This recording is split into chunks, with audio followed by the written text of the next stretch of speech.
A la mierda los malvados empresarios, a la mierda sodomitas del capital. Basta ya de basura keynesiana, ha llegado el momento liberal. Tenemos un... Oh, vaya, buenas. No sabía que estabais ahí. Vaya, no me he dado cuenta. Bueno, ya que estamos, voy a hablar de mi ley. ¿Qué cojones? Para eso estamos. Supongo que habéis oído hablar de Milei, habéis oído hablar de las elecciones paso de Argentina y habéis oído hablar del mayor acontecimiento liberal, libertario de los últimos 20 años. Mientras me pienso qué os voy a decir, porque claro, en fin, os pongo una intro y ahora voy al lío.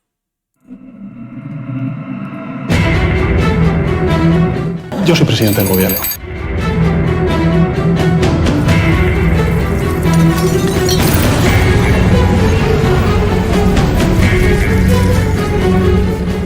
De momento. Bueno, pues a lo que vamos. La noche del 13 al 14 creo que fue, del sábado al domingo en España, en Argentina fue de día, evidentemente, tuvieron lugar las elecciones paso de Argentina, en las cuales se produjo un acontecimiento increíble. Javier Milei ganó las elecciones. Javier Milei, el último pan. Bueno, en primer lugar, ¿quién es Javier Milei? Javier Milei es un anarcocapitalista. ¿Qué es un anarcocapitalista? Os remito a un vídeo que haré dentro de unos días sobre el tema. Ya que el anarcocapitalista titular de estas cosas no hace ya nunca vídeos sobre anarcocapitalismo, pues haré yo uno y os cuento lo que es eso. Mal porque yo sé mucho menos que él, pero bueno, seguro que me apaño. Bueno, entonces, a grandes rasgos, un anarcocapitalista es un tío que quiere acabar con el Estado y que todo dependa de los derechos individuales, o sea, libertad, vida, propiedad privada, respeto irrestricto a los planes de vida del prójimo. Y eso es lo que regula todo, sin Estado, sin autoridades, sin nada. Bueno, hay que matizar una cosa. El partido de Milei, La Libertad Avanza, no es un partido anarcocapitalista, o por lo menos no tiene un programa anarcocapitalista. Tiene un programa liberal clásico, es decir, no es que pretenda destruir el Estado y acabar con Argentina, con el Estado argentino, no con la nación argentina, que eso es otro tema, no quiere acabar con el Estado argentino, sino que simplemente tiene un programa liberal clásico. Reducir el Estado lo más que pueda, reducir los impuestos lo más que pueda y dejar en paz a la gente. Que la gente tome sus decisiones y que el Estado tome las menores cantidades de decisiones posibles. Y eso es con lo que se ha presentado mi ley. Vamos a ver varias cosas muy importantes en los próximos años si mi ley ganara las elecciones. En primer lugar, veríamos cómo el peso deja de existir virtualmente, o sea, pasaría a estar dolarizada la economía, la moneda de curso legal sería el dólar o cualquier otra. Digamos que el Banco Central Argentino dejaría de emitir moneda. Y luego veríamos que los ministerios se reducen a 8 y que la actividad de los ministerios consiste fundamentalmente en ser subsidiaria de la actividad privada. Estamos hablando de un programa de reformas que seguramente dura unos 30 años. Entonces, mi ley se presenta para gobernar durante 4. Habría que ver qué es lo que pasa después. Bueno, entonces, ¿pero no ha ganado mi ley las elecciones? No, acabamos de decir que mi ley ha ganado las elecciones. No, Milei ha ganado las elecciones paso. ¿Qué son las elecciones paso? Las elecciones primarias, no me acuerdo qué quería decir, abiertas, eh, primarias, abiertas, la O era obligatorias, simultáneas, primarias abiertas, simultáneas, obligatorias. Es decir, todos los partidos están obligados a celebrar primarias si tienen varios candidatos y para presentarte a las elecciones presidenciales tienes que presentarte a las PASO con todos los candidatos que quieras. Y entonces, si cada ciudadano elige a qué partido vota. Y dentro de cada partido puede dar su voto a un candidato o a otro. Entonces, el candidato de cada partido que obtenga más votos pasaría a las siguientes elecciones, que serían las presidenciales, siempre y cuando al menos obtenga el 1,5%. Si obtiene menos, no pasa. Un candidato que haya conseguido el 7, si el otro de su partido ha conseguido el 18, tampoco pasa, pasa el de 18. Entonces, esa es la idea. Entonces, Milei, que se presentaba como único candidato de la Libertad Avanza, ha conseguido más del 30% de los votos, y el siguiente candidato no sé dónde se ha quedado, pero se ha quedado bastante más abajo. Tenemos el partido que más votos ha sumado por detrás de Milei, ha sumado, creo que han sido 29%, que ha sido Juntos por el Cambio, entre sus dos candidatos. Larreta y Bullrich, no me acuerdo cómo se llama esta señora, no me acuerdo nunca de cómo se llama. Y el candidato oficialista, el candidato kirchnerista, peronista, de toda la vida de Argentina, que ha obtenido en total un 27%, y su candidato más importante es Massa, el actual ministro de Economía. Bueno, ¿qué va a ocurrir ahora? No lo sabemos. Se van a presentar 5 candidatos, 5 partidos a la primera vuelta de las presidenciales, y si uno de ellos consiguiera el 45% de los votos, claro, si uno consigue el 45 y otro consigue el 46, gana el del 46, por supuesto. Pero para ganar tienes que ser el partido más votado, el candidato más votado, y tener al menos un 45% de los votos, o bien un 40% y sacarle un 10% al siguiente. Milei dice que podría llegar a conseguirlos. Bueno, entonces, de no conseguirlo, los dos candidatos más votados de esos 5 pasarían a segunda vuelta. Y entonces ya, pues supongo que el que más chufle, capador, que decimos en mi pueblo. Bueno. Eso es lo que va a pasar en las presidenciales. ¿De dónde espera conseguir Milei los votos? Bueno, Milei espera conseguir los votos del candidato de Juntos por el Cambio, que ahora, digamos que era en la oposición, y se decía que no tenía opciones de triunfo, y ahora ha quedado claro que es el que más opciones de triunfo tiene. Por lo tanto, el voto útil de la oposición podría tender a concentrarse en Milei. Mientras que Juntos por el Cambio tendría el problema de que tiene dos candidatos importantes que son bastante distintos. Uno sería más más parecido a los kirchneristas y otro sería más parecido a Milei. Entonces ahí veríamos a ver si consigue Bullrich aunar todos los votos, o bien se queda en nada. Yo creo que es probablemente lo que acabe pasando.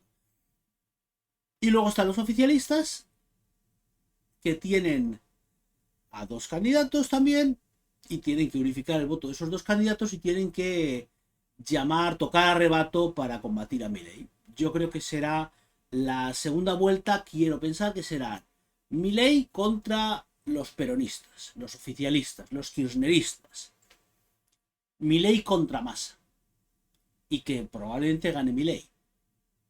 Veremos lo que ocurre, porque esto es muy complicado, queda mucho, esto pasará en octubre, y ya veremos a ver qué puede pasar.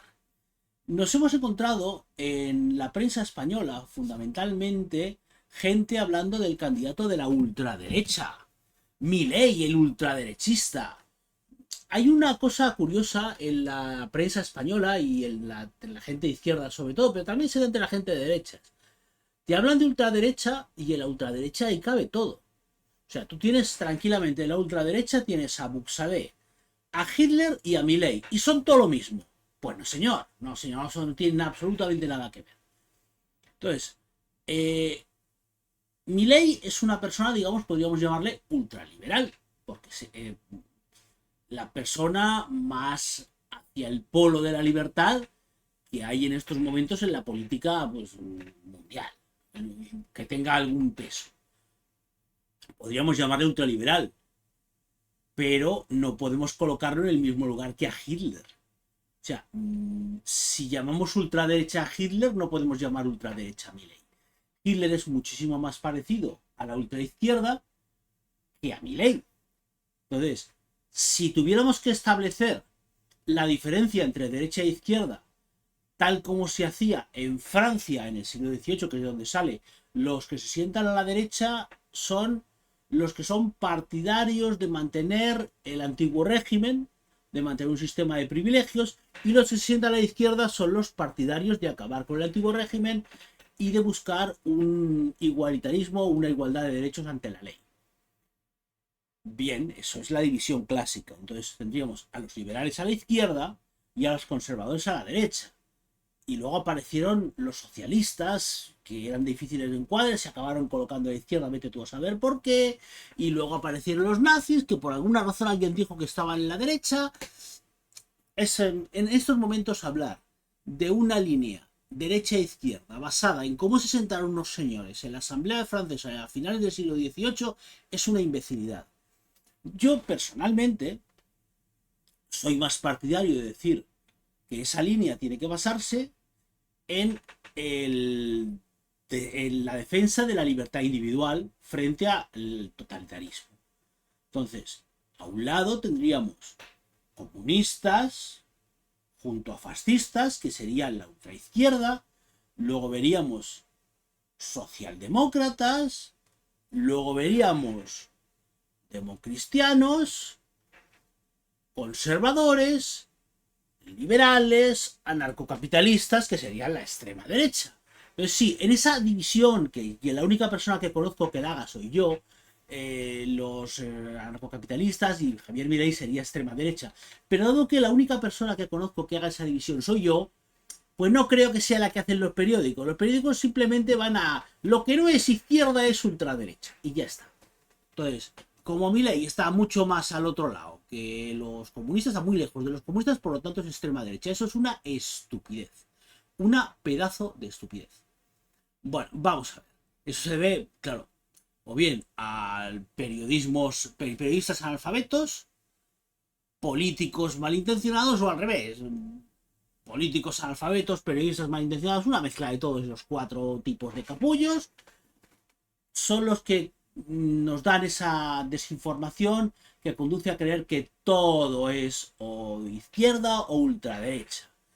Es un absurdo a mi modo de ver, y yo creo que al modo de ver de cualquier persona con dos dedos de frente. Bueno, ¿qué más os puedo decir? Vale, ¿qué efectos prácticos puede tener esto? Bueno, personalmente, mi gran ilusión sería que Javier Milei acabara ganando bien en primera vuelta, bien en segunda vuelta, eso me importa un rábano, las elecciones argentinas, que consiguiera de alguna forma llevar a cabo el grueso de su programa de gobierno, para el cual va a tener que enfrentarse a una oposición de los sindicatos absolutamente radical, porque los peronistas tienen muy claro que si no gobiernan ellos, no gobierna nadie, y van a sacar a sus sindicatos a la calle para combatir. Entonces, vamos a suponer que Milei le planta cara a los sindicatos, que acaba con ellos, y puede plantar sus reformas, que puede llevar a Argentina a una realidad distinta, que puede ser el milagro, pues como Irlanda ha sido el milagro europeo de la última década, pues ser el milagro sudamericano, el milagro hispanoamericano. Ojalá.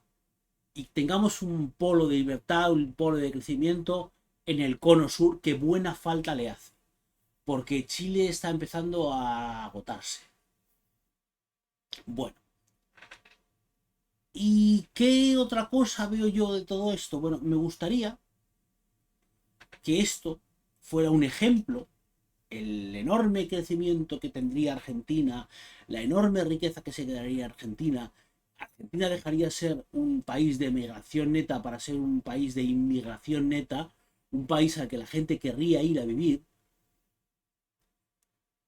Pasaría a ser una referencia en el mundo, y entonces muchos países mirarían para Argentina. En España, concretamente, pues ¿qué tenemos en España? Tenemos, por ejemplo, a Vox. Vox es un aliado de Milei, pero es un aliado mucho más conservador que Milei. Milei es muchísimo más libertario, liberal clásico, y Vox es mucho más conservador patriota, sin estar exento de elementos liberales, pero es más conservador patriota. Pero podría haber Vox que el discurso liberal duro, porque Milei, fijaos en una cosa, Milei es una persona que se ha hecho famosa porque tiene un cierto punto de histrionismo y unas formas muy agresivas. Se ha hecho famoso por llamar al pan pan y al vino vino. Su frase más famosa es: ¡Purdos hijos de puta, tiemblen! ¡La libertad avanza! ¡Viva la libertad, carajo! Esa es su frase más famosa. Y habla de: a usted le adoctrinaron en la keynesianera, tú eres un zurdo de mierda. O sea, es un tío muy agresivo en su vocabulario. O sea, no da una sola concesión a la izquierda a la hora de defender sus ideas. A lo mejor Vox dice, bueno, se puede ser un liberal duro. No es un liberal blandito. Puede haber liberales duros que tengan un discurso muy firme frente a la izquierda y que tengan éxito. Podría servir como ejemplo. O podría ocurrir en el PP que dijeran, a lo mejor esto de siempre estar intentando pactar con el PSOE no funciona, porque a los de Juntos por el Cambio su indefinición no les funciona. Funciona más tener ideas firmes y claras. Y a lo mejor el PP podría hacerse un partido más liberal, que no es liberal en absoluto. De hecho, siempre le han estorbado los liberales al PP desde que se fue Aznar. Entonces, podría ocurrir que el PP recuperase el liberalismo. Un efecto contagio que llegara a los partidos de la derecha española y los convirtiese en unos partidos más liberales. Ojalá. Eso sería lo que más me gustaría a mí que pasara. Las esperanzas que tengo pues son remotas. El programa de Milei de reformas, pues ya os he dicho, dura pues más de 30 años hasta que Argentina sea otra vez una potencia mundial. Pero bueno, a lo mejor sale bien. A lo mejor sale bien. Milei consigue una reelección, consigue dejar unas políticas muy asentadas y el que venga detrás no quiere desmontarlo porque ve que ha ido bien. Bueno, esto tiene que salir bien. Mi apuesta es a que esto salga bien, ojalá salga bien, y eso solo puede beneficiar a los liberales del mundo. Bueno, pues eso es básicamente lo que os quería decir. En octubre más. Os haré un vídeo sobre el narcocapitalismo dentro de unos días, os explicaré qué es lo que piensa gente como Milei. Ojo, no es el programa de Milei para las elecciones argentinas, no el programa de la libertad avanza, sino las cosas que quieren hacer los anarcocapitalistas. Pues Gloria in excelsis Deo y nos vemos dentro de unos días.